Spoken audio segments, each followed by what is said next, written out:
right. What's up, nice man? to meet you. How you doing? All right. Nice to meet you. How you doing? What's going on?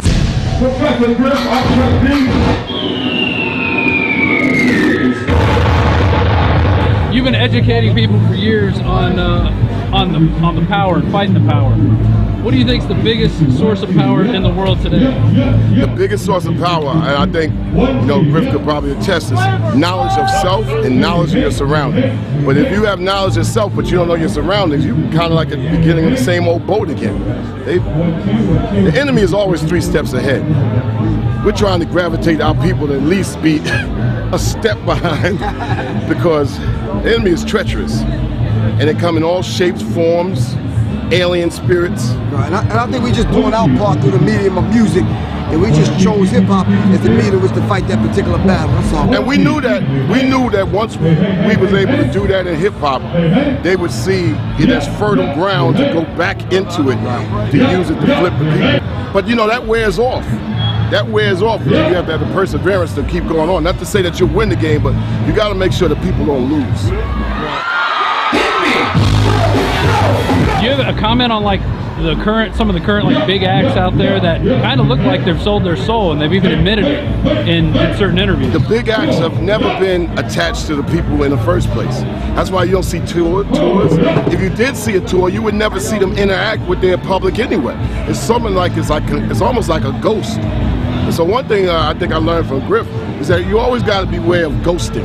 There's a lot of ghost images where people were believed in ghosts in the sky, the ground, some book. You gotta try to get to the physicality of something, even an enemy, and break them down to where they are as a being.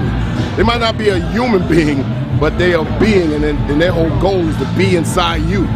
So that's one of the things we want to use. Tell them about that recent going overseas, playing right across the way from the Rolling Stones. And then looking at the press the next day, and well, we played right in the shadow of the Rolling Stones, and many people, this was at Glastonbury, biggest festival in the world. And, this country got all kinds of games. My crew had to go half the crew could go because we couldn't get out of the States. We played it, we made an impact. Everywhere else, of course, they acknowledged it back in the United States. Not that they didn't acknowledge, but they acknowledged everything else except for what we try to put down. I mean, simple things like, don't be a dumb smart-ass phone. Simple thing. Don't have your phone smarter than you. A simple thing. So if they're looking at that as being, what would you call, cultural contraband, then it lets you know where we're at in a society. The whole thing was, the New World Order was to blanket the world in a philosophy that makes everybody sheep. Right. How do you think Obama's going to fare in this? Obama on his way out.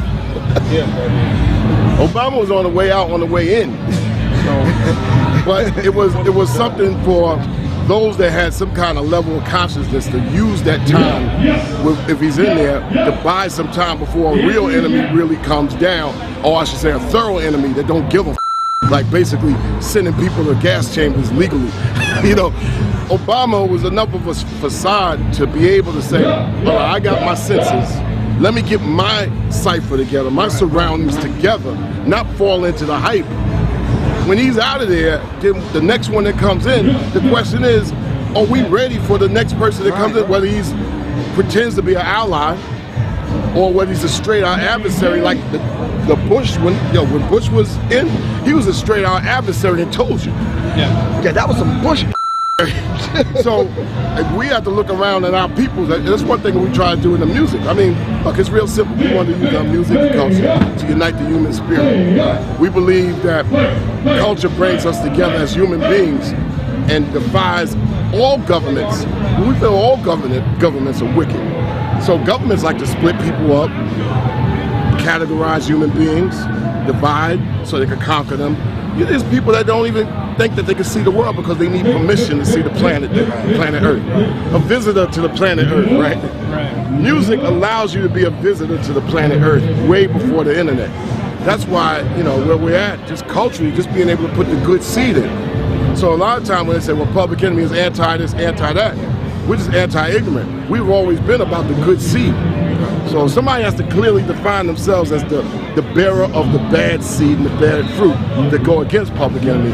And there hasn't been anybody out there, musically or even in a country, that has a clear definition on why we're the bad seed and they're the good seed. You know, we are a bunch of musicians just playing harmonica. I'm glad people that have less acknowledgement getting some credit, like my man Professor Griff.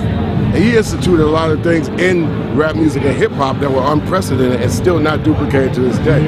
You know, and you know, it's good to see people that have worked all these years, whether it's production like Hank Shockley, Gary G. Wiz, S1Ws, everybody to be acknowledged in it, and to keep it going on. You know, people want to be appreciated for their effort.